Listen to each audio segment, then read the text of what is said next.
우리들이 묵상하고 있는 이 사도행전이라는 책은 각 장마다 매우 뚜렷한 특징과 주제를 가지고 있습니다. 우리가 계속해서 살펴보고 있는 이 8장은 예루살렘 교회에 닥친 큰 핍박을 피해서 사도들을 제외한 모든 성도들이 이스라엘 전역으로 흩어지는 그런 모습으로 시작이 됩니다. 그리고 그 흩어진 사람들을 사용해서 모든 지역과 모든 이들에게 복음을 전하시는 하나님의 숨겨진 손길이 드러나고 있습니다. 그 와중에서 하나님은 사람이 가진 조건을 보고 그것을 하나님의 일꾼으로서 쓰임을 받는 자격으로 사용하지 않는다라는 것을 우리가 살펴본 바가 있습니다. 오히려 세상적 가치 기준으로 봤을 때는 부족하고 모자라 보이는 사람을 들어서 전혀 기대하고 생각지 못했던 일들을 만들어내시는 하나님의 경륜이 사도행전 전반을 관통하고 있는 주요 포인트가 되는 것입니다.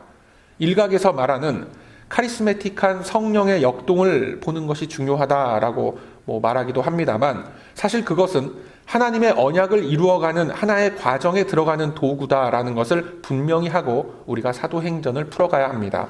지난 시간에 살펴본 것과 같이 그 흩어진 사람들 중에 빌립 집사도 있었습니다.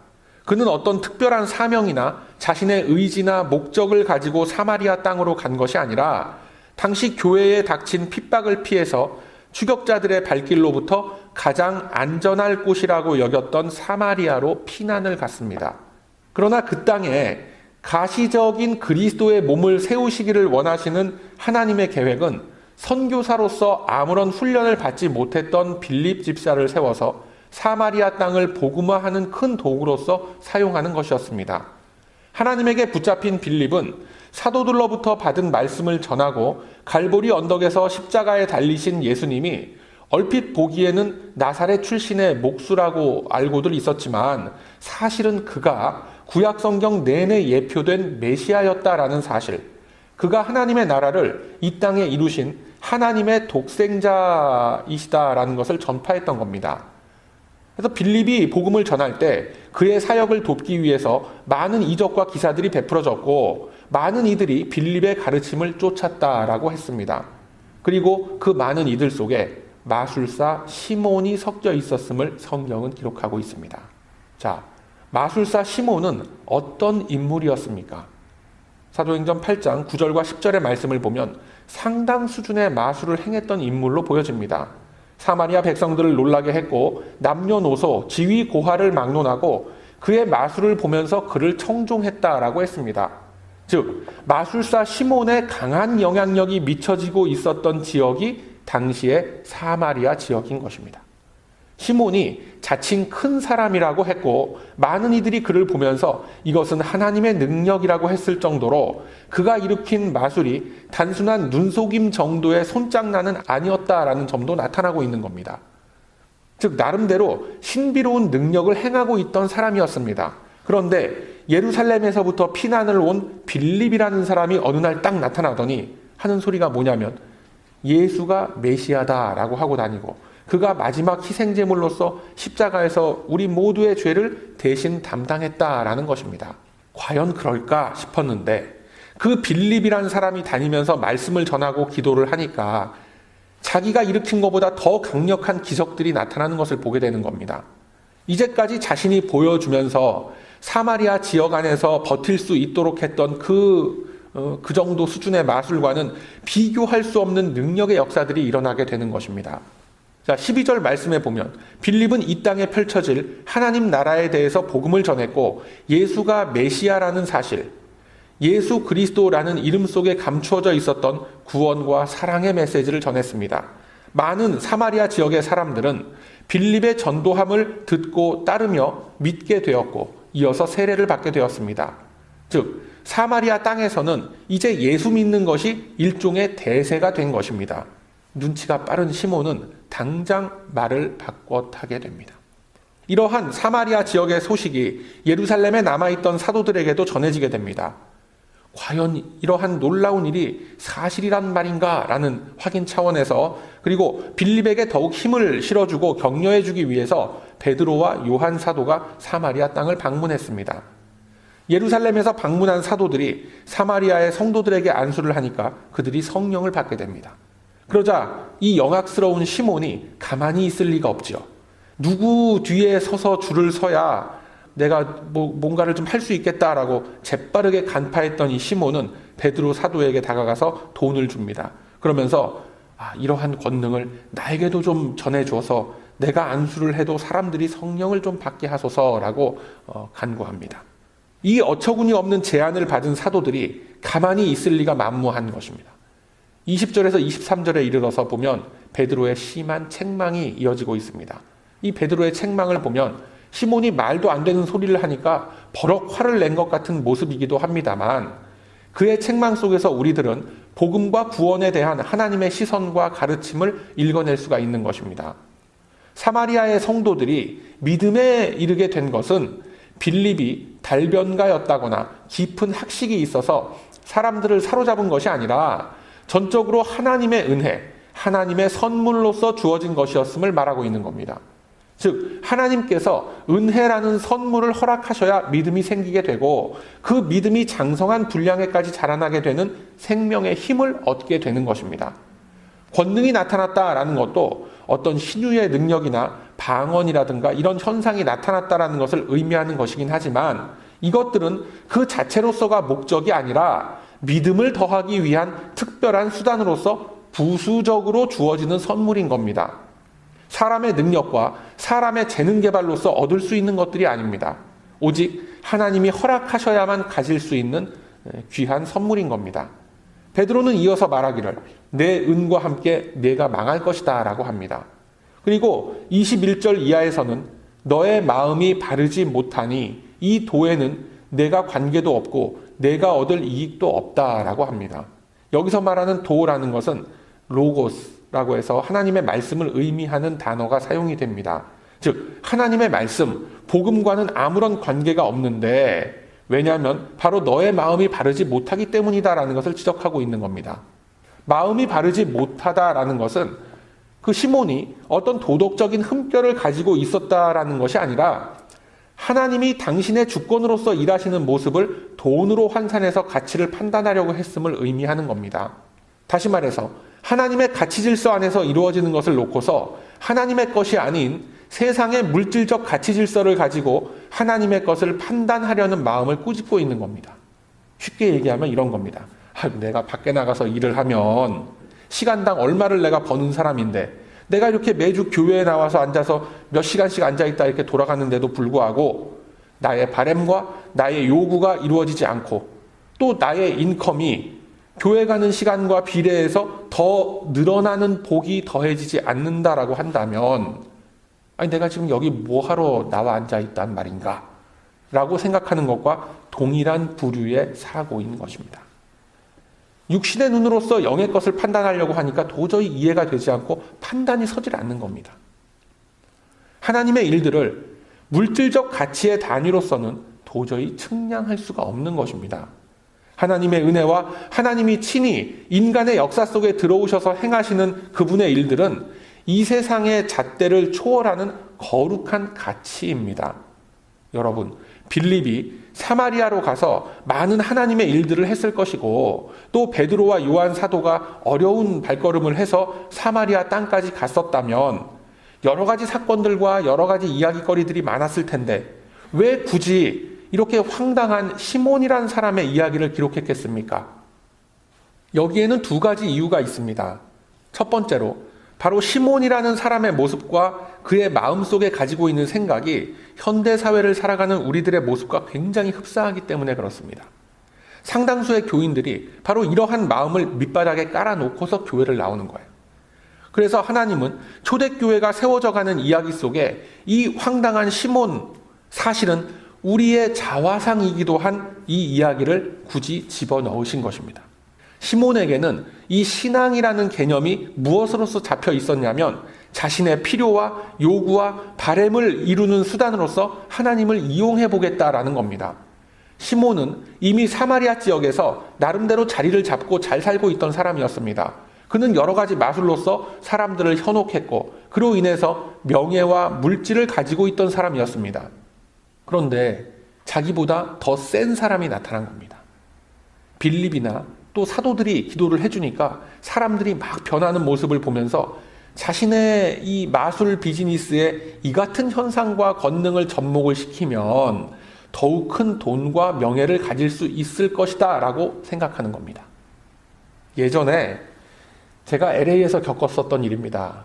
일전에도 한번 말씀드린 것 같은데 어떤 분이 새로 비즈니스를 개업한다라고 해서 교회 식구들하고 방문을 했습니다.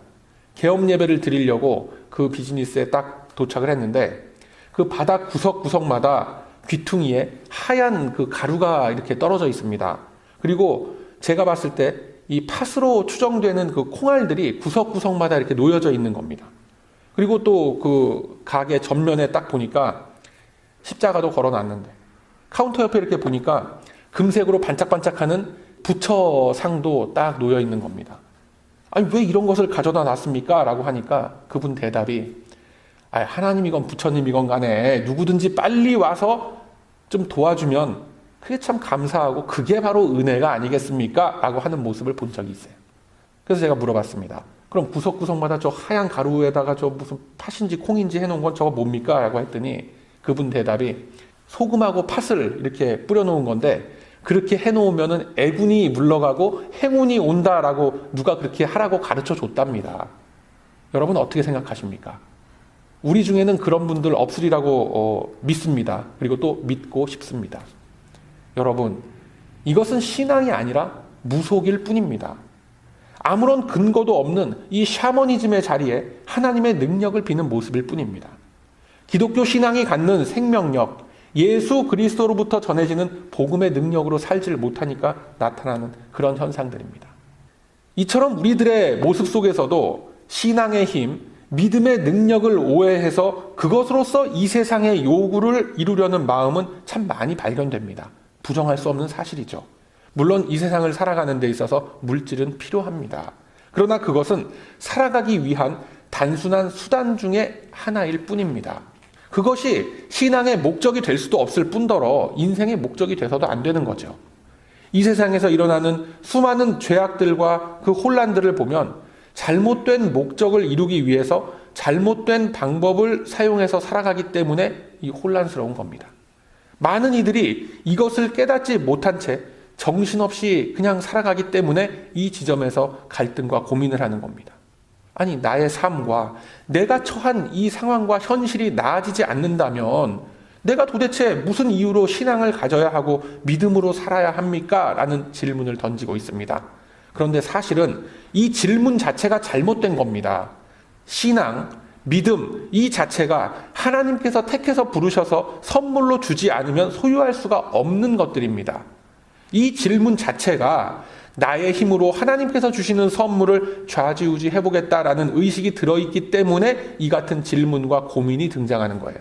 여러분, 복음으로 인해서 변화된 영혼으로 살아가는 우리 육체는 더 이상 육신의 소욕이 목적이 될 수가 없는 것입니다. 예를 들자면 이런 겁니다.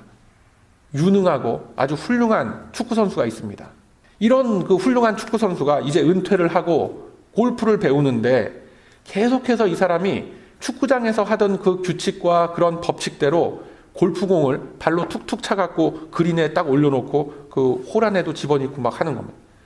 전혀 새로운 골프의 규칙과 방법을 사용하려고 하지 않고 배우려고 하질 않습니다. 어떻게 되죠? 골프장에서 쫓겨나는 겁니다. 이러한 문제에 대해서 성경은 이렇게 말씀하고 있습니다.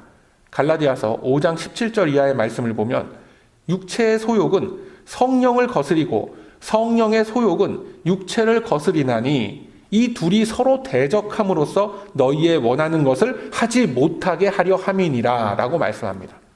뿐만 아닙니다. 로마서 8장 5절 이하의 말씀을 보면 육신을 쫓는 자는 육신의 일을 영을 쫓는 자는 영의 일을 생각하나니 육신의 생각은 사망이요 영의 생각은 생명과 평안이니라 이렇게 말씀하죠. 그리고 이어서 말씀합니다. 육신의 생각은 하나님과 원수가 되나니 이는 하나님의 법에 굴복치 아니할 뿐 아니라 할 수도 없음이라. 육신에 있는 자들은 하나님을 기쁘시게 할 수 있다 없다 할 수 없느니라 라고 말씀합니다. 여러분, 우리가 선물로서 받은 이 믿음은 육체의 소욕을 이루기 위함이 아닙니다. 시몬과 같이 육체의 소욕을 이루기 위해서 그나마도 하나님의 방법이 아닌 세상의 가치 질서에 의해서 그것을 돈 주고 사겠다라는 그런 행위를 본문 23절에서는 악독이 가득하고 불의에 매인 것이다 라고 말씀합니다. 누구의 물건을 훔치고 뺐거나 다른 사람과 시비가 붙어갖고 쌍욕을 하고 막 싸운 것이 그게 악하고 불의에 매인 것이다 라고 한 것이 아닙니다. 그러한 것들은 이미 악독과 불의에 매여 있기 때문에 그 다음 순서로서 그냥 자연스럽게 나오는 현상들일 뿐인 것입니다.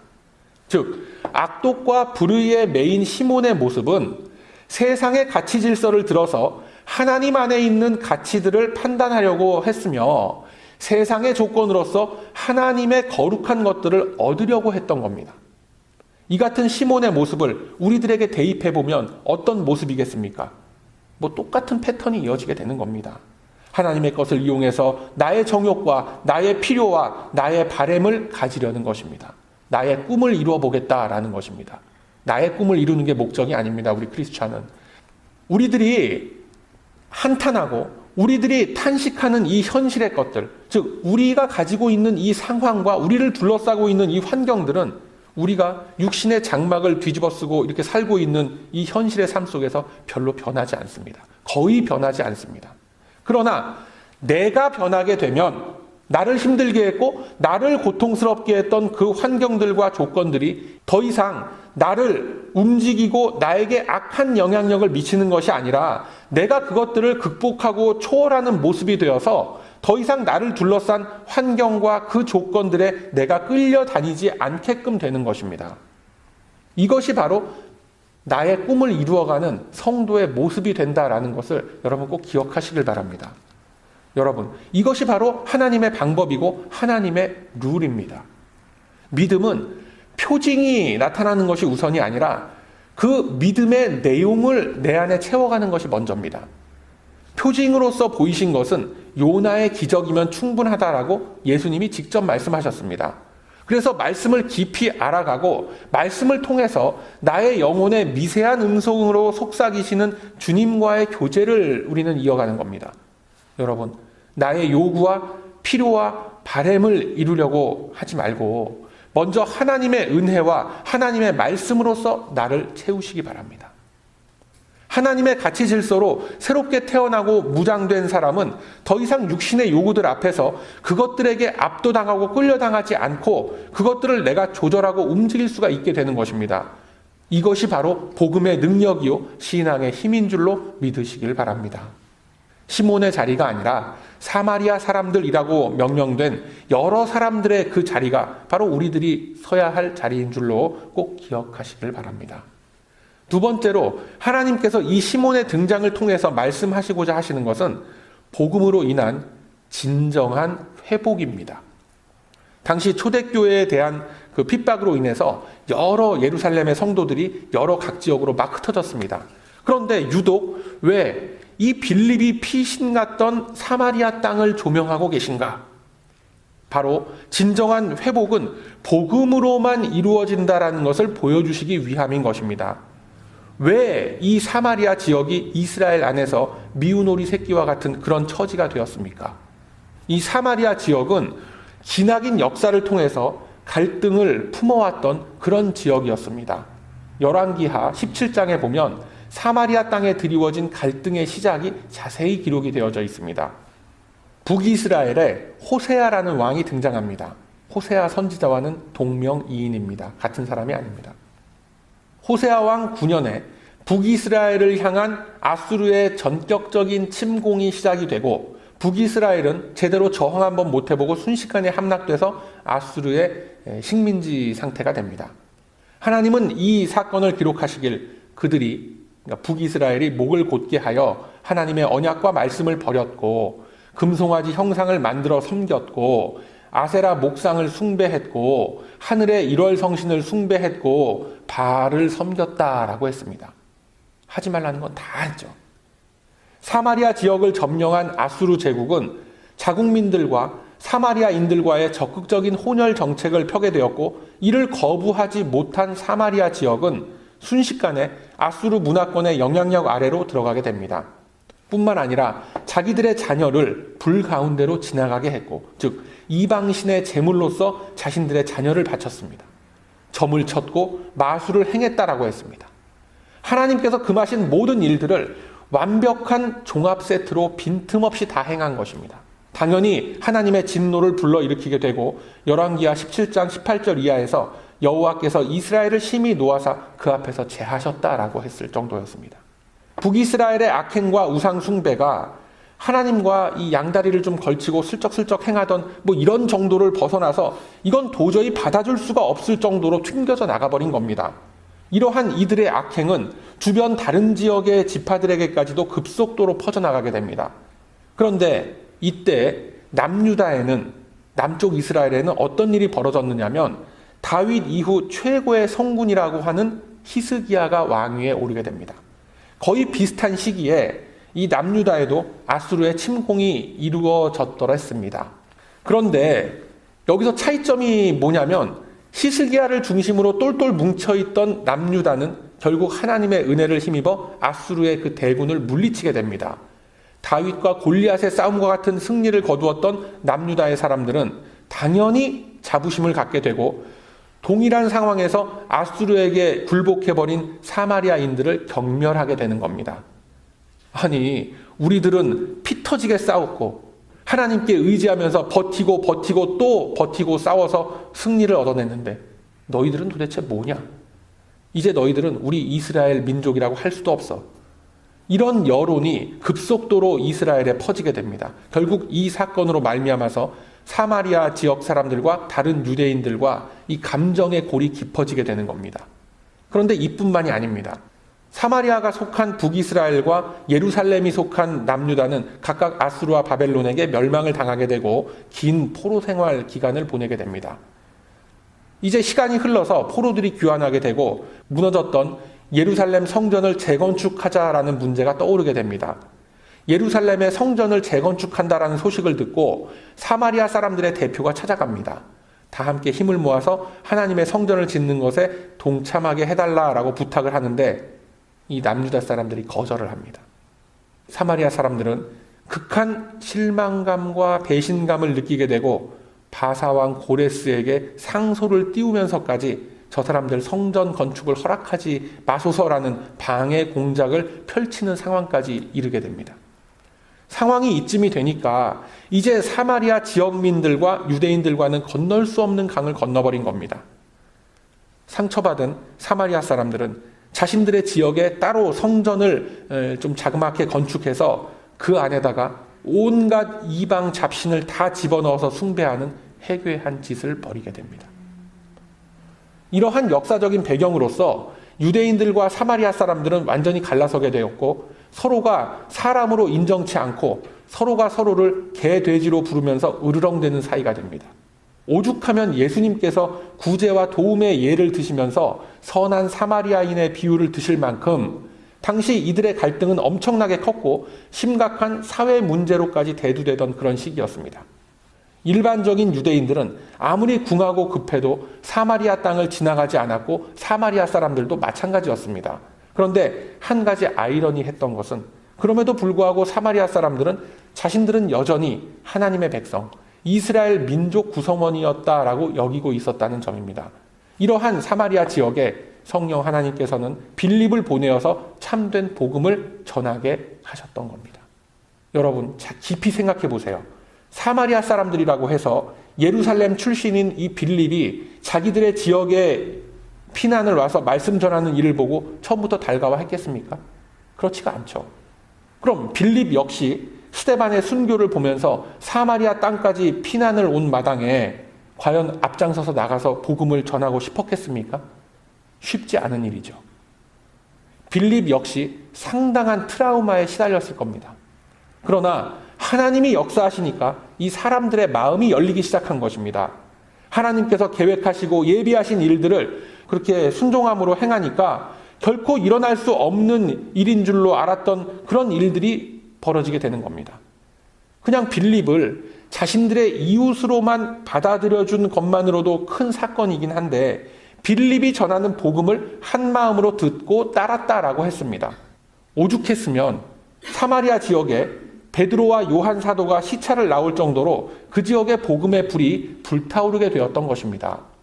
복음으로써 마음이 하나가 되니까 사마리아와 예루살렘 사이의 그 지역 감정과 민족적인 배신감과 서운함과 소외감과 차별의식 등 모든 사회 문제가 다 쑥 들어가 버리게 된 겁니다. 사랑하는 우리 베다니 가족 여러분, 이것이 하나님께서 이루시는 역사입니다. 복음이 퍼져 나아갈 때, 성령의 역동이 일어날 때 인간의 마음속에 있던 막혀있는 담과 높은 벽은 무너져 버리고 닫힌 문은 열리게 된다라는 이 사실을 믿으시길 바랍니다.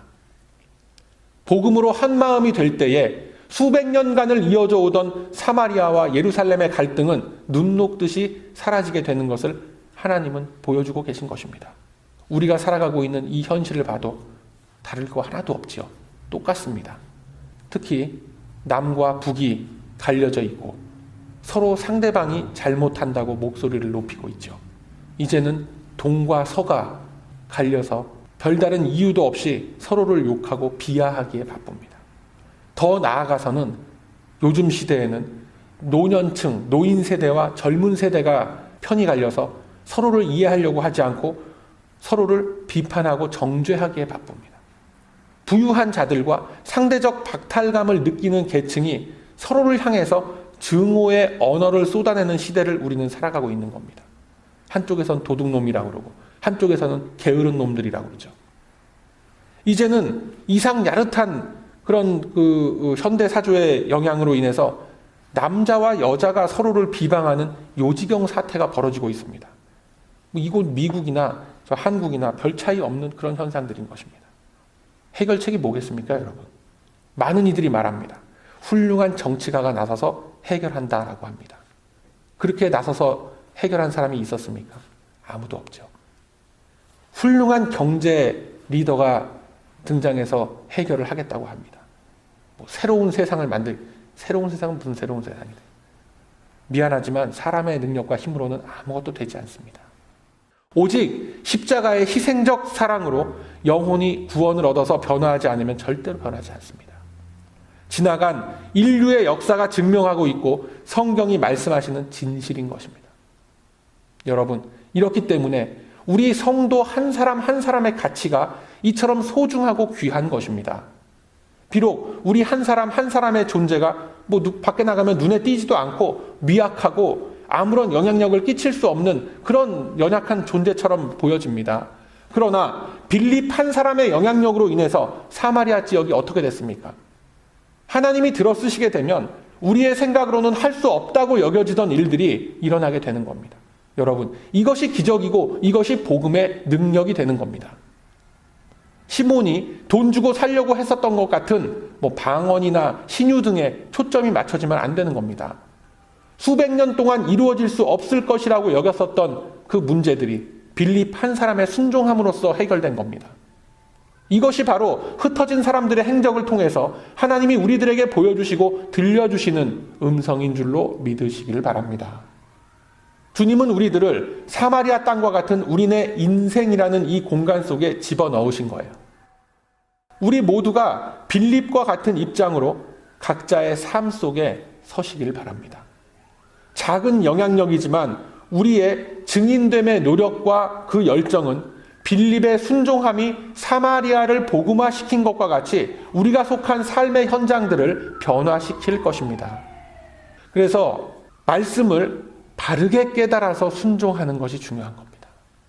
우리의 삶이 바뀌고 우리의 가정과 우리의 직장과 삶의 모든 터전들 속에 주님께서 친히 이끌어 가시는 거룩한 변화의 바람은 언제나 함께 할 것입니다. 이 믿음을 품고 앞서 말씀드린 것과 같이 먼저 이 믿음의 내용들을 내 안에 채워 나아가시길 바랍니다. 저와 여러분이 바른 믿음으로 우뚝 설 때에 주님께서 이루어 가시는 완전한 이 회복의 역사는 우리의 가정 속에, 우리의 교회 가운데에, 그리고 우리 삶의 모든 영역 속에서 언제나 끊이지 않고 영원히 일어날 것입니다.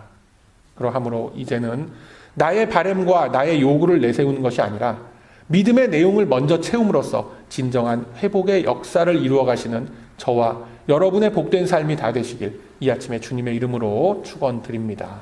아멘.